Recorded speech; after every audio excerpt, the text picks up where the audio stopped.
இந்த இடம் விற்க மாட்டேங்குது. நிலத்தை வந்து நிறைய பேர் பார்க்குறாங்க. ஆனால் நிலம் விற்க மாட்டேங்குது. என்னன்னே தெரியலைங்க. நானும் என்னென்னமோ நிலத்துக்காக என்னென்னமோ பூஜையெல்லாம் பண்ணி பார்த்துட்டேன். எனக்கு நிலம் விற்க மாட்டேங்குதுன்னு நிறைய பேர் ஜாதகம் பார்க்க வரும்போது, இந்த பூமி வித்துச்சுன்னா பிள்ளை கல்யாணம் பண்ணிடுவனுங்க, பையனை படிக்க வச்சிருவேன், ஒரு வீடு கட்டிக்குவேன், பாட்டம் போட்டு சம்பாரித்த சொத்து, பூர்வீக சொத்து, என்ன சாபமோ பாவமோ தெரியல.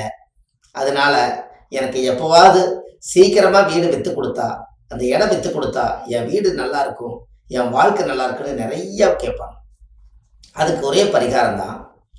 அதாவது உங்கள் வாழ்க்கையில் இது நீங்கள் மறக்காமல் தெரிஞ்சு வச்சுக்கங்க.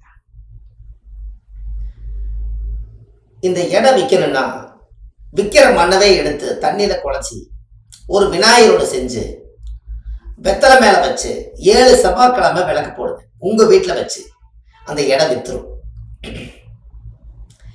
ஏன் அப்படின்னா, விற்கிற மண்ணவே நீங்கள் தொட்டு வணங்கினா தான் அது உங்களுடைய கடன் சூழ்நிலை மனசு அதுக்கு தகுந்த மாதிரி அது விற்று கொடுக்கும். அதுக்கு மண்ணை மதிக்கணும் அல்லவா?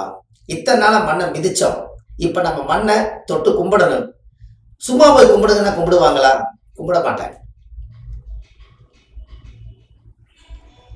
அப்போ அதனால நம்ம என்ன பண்ணலாம் அப்படின்னா, அந்த மண்ணை தொட்டு கும்பிடணும் அப்படின்னா வாழ்க்கையில் நீங்கள் ஒரு விநாயகர் சிலையை செஞ்சு மண்ணிலேயே விநாயகர் பிடிங்க. மண்ணிலேயே விநாயகர் பிடிச்சி நீங்கள் அதுக்கு ஒரு வெத்தலை மேலே வச்சு தான் அந்த சாமி நீங்கள் கும்பிடணும். வினையை தீர்க்கக்கூடியவரும், கடனை தீர்க்கக்கூடியவரும், நம்மளுடைய குடும்பத்தில் பிரச்சனை தீர்க்கக்கூடியவரும் முதல் கணபதி விநாயகர் தான். இதில் மண் விநாயகருக்கு மட்டும்தான் ஆதி காலத்து பரிகாரம்.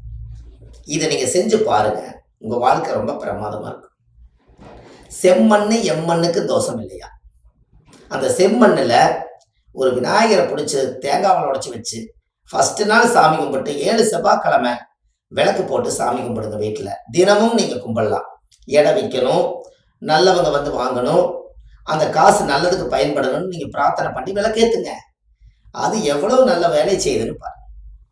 இதெல்லாம் எளிமையான ஆதிகால பரிகாரம்.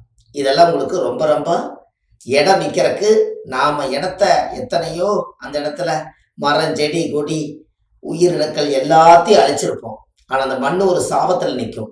அது என்ன சாபனே தெரியாது. அப்போ என்னைக்கு நீங்கள் அதை தொட்டு வணங்குறீங்களோ அன்னைக்கு உங்களுடைய கஷ்ட சூழ்நிலையை அறிஞ்சு தெரிஞ்சு புரிஞ்சு அந்த மண் உங்களுக்கு சாதகமாக பயன்படும்.